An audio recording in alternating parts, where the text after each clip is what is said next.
देवबंदी हूं, उन सब ने लिखा है कि नबी पाक की 4 बेटियां हैं, किसी ने इनकार नहीं किया। ये जो इनकार करने वाले हैं वो इस दौर के फितना परवर लोग हैं, जिनको अपना भी नहीं पता होता कि हम कौन हैं। वो उठ के नबी पाक की बेटियों का इनकार करते हैं, जबकि जो मुसलमान होता है वो कभी नबी पाक की बेटियों का इनकार नहीं कर सकता। ये याद रख लीजिए। और मैं ये भी आपको जिम्मेदारी से कह रहा हूं, इब्तिदा में और वीडियो बन रही है, मैं जिम्मेदार हूं इस बात का। 100 साल पीछे आप चले जाएं तो जितने भी लोग हैं किसी भी मकबा फिक्र के, किसी ने भी नबी पाक की बेटियों का इनकार नहीं किया। ये बात याद रख लीजिए आप हजरात। ये फितना, ये इस दौर का फितना है, इस वास्ते ये कभी काबिल कबूल नहीं हो सकता। ये चंद ऐसे शरारती लोग होते हैं जो करते हैं। अल्लाह रब्बुल इज्जत इस फितने से उम्मत को महफूज फरमाए। जब लफ्ज़ अहले बैत बोला जाए तो उसके बाद नबी पाक अलैहिस्सलाम के वो घराने मुराद होते हैं जिन पर सदका और ज़कात हराम कर दिया गया। अब ये घराने कौन से हैं? एक है आले जाफर, एक आले अकील, एक आले हारिस, एक आले अब्बास और एक आले अली। ये वो घराने हैं जिनके ऊपर सदका और ज़कात हराम कर दिया गया था। नबी पाक के जितने करीबी घराने थे उन पर सदका ज़कात हराम होने की एक वजह यह भी थी कि कोई ये ना कहे कि नबी अपने खानदान को ही पाल रहा है, तो नबी पाक ने सदका ज़कात इन पर हराम कर दिया। उसकी वजह यह है कि ये जो अकीदत होती है ना, ये बसा औकात आज हम देखें, हम सब की इज्जत करते हैं, तवज्जो है मेरी तरफ, हम सब की इज्जत करते हैं। सब जो भी बंदा आ जाए, किसी भी कौम का बंदा, मुसलमान हो, हम उसका एहतराम करते हैं। लेकिन हम जब ये पता चले कि ये सैयद है तो हम डबल एहतराम करते हैं। अगर सैयदों को सदका देना जायज होता तो सारे लोग ढूंढ ढूंढ के सैयदों को सदका देते कि यार इनको देने से एक तो नबी की आल को जाएगा और दूसरा सदका अदा हो जाएगा। लेकिन नबी पाक ने यह दरवाजा ही बंद कर दिया कि कोई ये ना कहे कि ए मुसलमानों का जो नबी है ये अपनी आल को ही पाल रहा है। फरमाया हम अगर दीन फैलाएंगे खुद तो भूखे रह लेंगे, लेकिन अपने दीन के ऊपर कोई दाग नहीं आने देंगे। समझ आ रही है?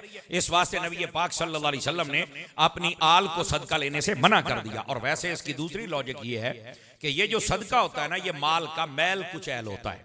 समझ आई? तो फरमाया मेरी आल बड़ी सुथरी है तो अपनी मैल कुचैल तो मैंने न दो, अगर देना है तो अपना सुथरा माल, और वो भी सदका ज़कात की सूरत में नहीं। फरमाया बतौर हदिया और गिफ्ट इसकी सूरत में मेरी आल को दो, तो फिर अल्लाह भी राजी हो जाएगा, अल्लाह के हबीब भी राजी हो जाएंगे। ये तीसरी चीज है। जब नबी की अहले बैत का लफ्ज़ बोला जाए, सबसे पहले नबी पाक की बीवियां मुराद है, दूसरे नंबर पर नबी पाक अलैहिस्सलाम की सारी बेटियां और सारे बेटे मुराद हैं, तीसरे नंबर पर वो घराने जिन पर सदका और ज़कात हराम ये मुराद है, चौथे नंबर पर वो खासुल खास हस्तियां जिनको हम पैंतन पाक कहते हैं। समझ आ रही? जिनको नबी पाक ने अपनी चादर में लिया था, ये नबी पाक अलैहिस्सलाम ने इनको भी कहा अल्लाहुम्मा हाउलाई अहलु बैती तहिरहुम तत्हीरा, या अल्लाह ये भी मेरी अहले बैत है, इनको भी सुथरा कर जैसे तू अपनी शयान शान सुथरा फरमाता है। अच्छा यार, ये नबी पाक अलैहिस्सलाम की बेटियों के ज़िमन में सैयदा पाक तो पहले आ ही गई थी, तो फिर इनको चादर में क्यों लिया? उसकी वजह ये थी, ये चादर में ना 5 हस्तियां, एक नबी पाक, एक सैयदा पाक, ये तो पहले ही अहले बैत में आ चुके थे। मसला था हजरत मौला अली का, मसला था हजरत इमाम हसन का, इमाम हुसैन का। तो कोई कह सकता था कि नबी पाक की बेटियां और बेटे और उसके बाद ये घराने और उसके बाद आपकी बीवियां, ये अहले बैत है, बाकी नस्ल नहीं है। नबी पाक ने अपने इख्तियार से हजरत इमाम हसन, इमाम हुसैन और मौला अली को भी अपनी चादर में लेके बता दिया, उनको रब ने अहले बैत बनाया है, इनको मोहम्मद मुस्तफा ने अहले बैत बनाया। अब समझ आ रही है आप सभी हजरात को? यानी कोई कह सकता था कि बस यहां सिलसिला बंद हो गया है, लेकिन नबी पाक अलैहिस्सलाम ने बताया नहीं, मेरी जो नस्ल पाक है वो मेरा बेटा तो कोई जवान हुआ नहीं जिससे मेरी नस्ल चलेगी। और हुजूर ने फरमाया था मेरी नस्ल, मेरी बेटी हजरत सैयदा फातिमातुज़ ज़हरा से चलेगी, तो उनकी जितनी औलाद आएगी वो भी सारी इसी अहले बैत में आएगी। समझ आई? तो ये जो हदीस पाक है, इसमें हजरत मौला मुर्तजा को भी शुमार किया जाएगा। हजरत मौला मुर्तजा की जो शान है वो बड़ी एक इनकलाबी सी शान है। आप जिस नजर से देखें, आप सहाबा में देखें तो हजरत अली नजर आते हैं, आप अहले बैत में देखें तो अली नजर आते हैं, आप 4 यारों में देखें तो अली नजर आते हैं, पैंतन पाक में देखो तो अली नजर आते हैं। समझ आ रही है आप हजरात को? हजरत मौला अली की शान बड़ी अनोखी है, ये बात याद रख लीजिए। अच्छा फिर इधर देखिए, आपने रुके, हम हैं सुन्नी, हम अपने कुरान और हदीस के रास्ते के अलावा किसी की शान नहीं बयान करते।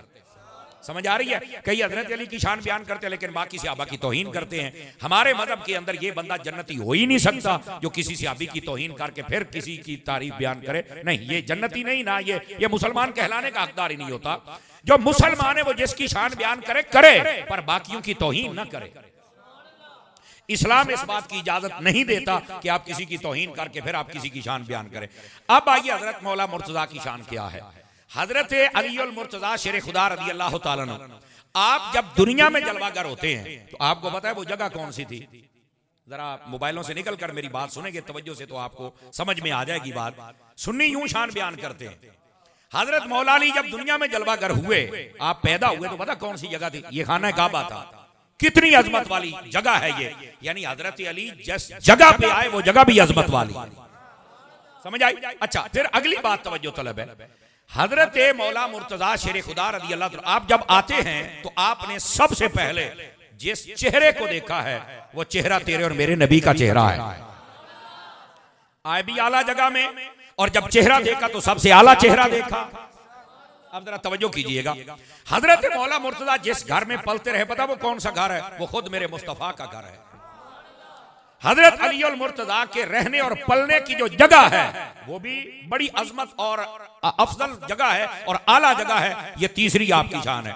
फिर चौथी बात सुनिए, हजरत अली अल मुर्तजा शेर खुदा रज़ी अल्लाह तआला अन्हु, आप किसी भी जंग में देख लें, वो बदर की जंग हो, वो ओहद की जंग हो, वो खंदक की हो, वो हुनैन की हो, वो खैबर की हो, आप फतह मक्का हो, किसी भी जगह देख लें, हजरत अली अल मुर्तजा एक जुदा शान से नजर आएंगे। तवज्जो है जी हजरात आपकी? यानी हजरत अली अल मुर्तजा शेर खुदा को अल्लाह ने हर मकाम पर एक अनोखी शान अता फरमाई। और फिर सिर्फ यहां पर बात नहीं है, आपने जब पर्दा फरमाया, यानी आपकी जब शहादत हुई तो फजर का वक्त था। नमाजें सारी बड़ी शान वाली हैं, पर फजर अनोखी शान वाली है। समझ आई? वो वक्त था। अच्छा, फिर जब शहीद होते हैं तो आप मस्जिद में हैं, बाकी सारी दुनिया की जगह बड़ी आला हो सकती हैं पर मस्जिद से आला कोई नहीं हो सकती। आप मस्जिद के अंदर जाके शहीद हो रहे हैं। और फिर अगली बात भी तवज्जो तलब है, जिस महीने में शहीद होते हैं वो रमजान का महीना है। अगर आपको समझ आ रही है तो आप सुभान अल्लाह कह सकते हैं। आपको बता रहा हूं कि हजरत मौला मुर्तजा की शान बड़ी अनोखी शान है, यानी विलादत से लेकर शहादत तक आप पूरी जिंदगी को देखें तो हर चीज अनोखी है मौला अली।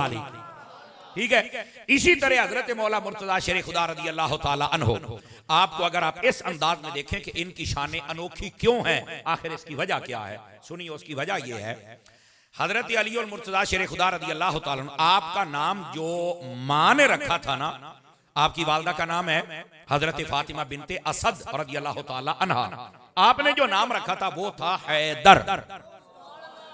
ये क्या नाम था? और आपको पता है ये हैदर किसको कहते हैं? उस शेर को कहते हैं जो आपने शिकार को बता के और उसको ललकार के फिर चल के उसको टुकड़े करे, उसको हैदर कहा जाता है। उस शेर को हैदर कहते हैं। और यही वजह है, आपको ये मैं बात बतलाऊं, अल्लामा इब्ने बत्ताल मालकी रहमतुल्लाह तआला अलैह, आपने इस बात को लिखा, जरा गौर कीजिएगा। जब आप खैबर वाले दिन वो जो किला आमूस था, पंजाबी दे विच वैसे उर्दू समझते होंदी है, पंजाबी दे विच तुसीं अपने चस्के लेने ने, उर्दू समझ आ रही है ना जी? चलो पंजाबी सुना दिन्ने। हजरत मौला मुर्तजा शेर खुदा रज़ी अल्लाह तआला अन्हु, आप जदों खैबर वाले दिन तशरीफ लेके गए ना, ते ज़ाहिर सी बात है बाकी किले जेड़े सन वो ते फतह हो गए, किला आमूस जेड़ा सी वो बंद कर दिता उन्होंने, बुआ बंद करके ते अंदर वड़ गया। वो जेड़ा मरहब सी ते नाल ओदे चमचे कड़छे चौड़े वो सारे अंदर वड़ गए। अच्छा हुण बुआ नहीं जो है जी हजरात, पंजाबी तुहानूं पंजाबियां तरह 5 किलो दा सिर नहीं हिलाउणा, ते जरा सुभान अल्लाह कह दिओ मेरे नाल। आप नबी पाक अलैहिस्सलाम ने एक दिन पहले दस छड़िया कि कल मैं उस बंदे नूं घल्लांगा जिहदे नाल अल्लाह ते अल्लाह दे रसूल प्यार करदे ने, ते ओ बंदा अल्लाह ते अल्लाह दे रसूल दे नाल प्यार करदा है। हजरत उमर फारूक आजम फरमाउंदे ने भी कदी मेरे दिल च तमन्ना नहीं पैदा हुई कि मेरा नाम आवे, फरमाया लेकिन अज मेरे दिल च भी तमन्ना आ गई भी कल कदी नबी पाक मैनू सद्दा मारन ते स्वाद ही आ जाए है। लेकिन जदों कल दा दिन चढ़िया ते नबी पाक ने फरमाया सद्दो हां मेरा अली किथे। हजरत मौला अली पाक आए, लोकां दस्सिया भी उन्हां दियां ते अखां दुखदियां ने, ते फरमाया फिर असीं कादे आस्ते हां? नबी पाक अलैहिस्सलाम ने बुला के अपना शहादत दी उंगली दे नाल लुआबे दहन अक़दस लाया, ते हजरत मौला मुर्तजा दियां अखां जड़ियां सन बिल्कुल तंदुरुस्त हो गईयां, शिफा याबी पा गईयां। आपने झंडा भी दिता, तलवार भी, अपनी मुबारक पगड़ी शरीफ भी अता फरमाई, फरमाया चल भी अली हुण तू फतह करके आउणा है। लौरी हजरत अली उत्थे जाते ने, तवज्जो करिया जे, ये लफ्ज़ हैदर दी वजाहत करदा पिया। आप उत्थे गए, आपने चल के बूहा खड़काया, बहुत वड्डा उन्हां दा गेट है सी, ओ अगियों आवाज आई मरहब दी कौन है? उन्हें आख्या मैं अली हां। उन्हें कहा किधर आए हो? जी बूहा खोलो, डरपोका है अंदर वड़ के बैठा, बूहा खोल, इधर आके लड़। उन्हें कहा जे खोलदा ते खोल लो। फरमाया ओ असां खोल ही लेना है, लेकिन मैनू मालका ने जो कलिया ना तो उन्होंने आख्या ए वेख्या जे, इस मौके ते भी नबी पाक ने फरमाया अली जांदियां एक बारी उन्होंने ना हिदायत की तलकीन कर छड़ी, इस्लाम पेश करी, हो सकता है कोई मान के कलमा पढ़ ले, जांदियां कतल ना करी, ते जे ना मनन तो फिर ना छड़ी। देख लो साडा इस्लाम जिहड़ा ना कित्थों तक चल के साडी हिफाजत भी करदा है ते साडी तरबियत भी फरमाउंदा है। हजरत मौला मुर्तजा शेर खुदा रदी अल्लाह तआला नु आपने जो बूहा खड़काया, मरहब ने आख्या मैं ते बूहा नहीं खोलना, आपने फरमाया खोलना चंगा रहेगा, ते मैं खोल ही लेना।